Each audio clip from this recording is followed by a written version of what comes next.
সকালে ঘুম থেকে উঠে পরীক্ষার জন্য সব প্রস্তুতি শেষ করেন স্নেহা। কেন্দ্রে যেতে সঙ্গে নেন চাচা আশরাফুল ও চাচি রুমিনা বেগম এবং ছোট ভাই রহমতকে। কিন্তু কেন্দ্রে আর পৌঁছাতে পারেনি স্নেহা ও তার পরিবার। একটি বিপদগামী বাস আশরাফুলের মোটরসাইকেলে চাপা দিলে মুহূর্তেই ছিন্নভিন্ন হয়ে যায় পরিবারটি। এই হৃদয় বিদারক ঘটনার পর পুরো এলাকা জুড়ে নেমে এসেছে শোকের ছায়া। পরীক্ষার দিন সকালেই একটি কিশোরীর জীবন এমন নির্মমভাবে থেমে যাবে এমন কল্পনাও করেনি কেউ। অবুঝ রহমত এবং ভালোবাসার মানুষ রুবিনাকে হারিয়ে পাগল আশরাফুল। সন্তানদের নিয়ে দেখা স্বপ্ন মাঝপথেই থেমে গেছে পরিবারটির।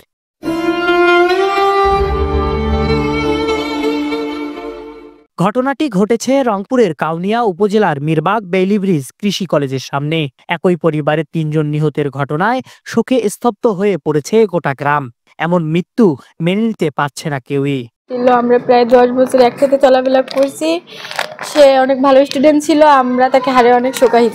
তার সঙ্গে আমি সব সময় বেড়াইতাম, ও আর আমি একসঙ্গে পরীক্ষা দিতে গিয়েছিলাম। আজকে বাংলা দ্বিতীয় পরীক্ষা ছিল, আর ওর সঙ্গে আমার সব মুহূর্তটাই একসঙ্গেই কাটা ছিল। খুবই মর্মাহিত, শোকাহত আমরা। আজকে পরীক্ষা দিয়ে একসঙ্গে আসতে পারলাম না। সবাই পরীক্ষা শেষ হওয়ার ভাগাভাগি করে নিতাম খুশিটা, কিন্তু আজকে তো সে তো চলে গেল, তো হলো না। স্থানীয়রা জানান, কাউনিয়া উপজেলার কুশা ইউনিয়নের মহেশা গ্রামের মোখলেসুর রহমানের 3 ছেলের মধ্যে বড় আনোয়ারুল, এরপর আশরাফুল।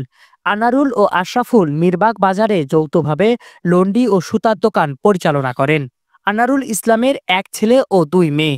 বড় ছেলে হাফেজ, মেয়ে সিনহা মিরবাগ বালিকা উচ্চ বিদ্যালয় থেকে এবার এসএসসি পরীক্ষায় অংশ নিয়েছিলেন। ছোট মেয়ে প্রথম শ্রেণীর শিক্ষার্থী।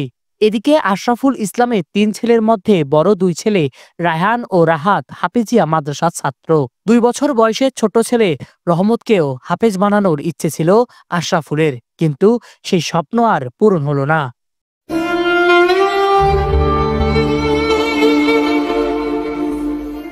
কাউনিয়া সংবাদদাতা হাবিবুর রহমানের পাঠানো তথ্য ও ভিডিও চিত্রে আতিক হাসান, দেশ নিউজ বিডি 24।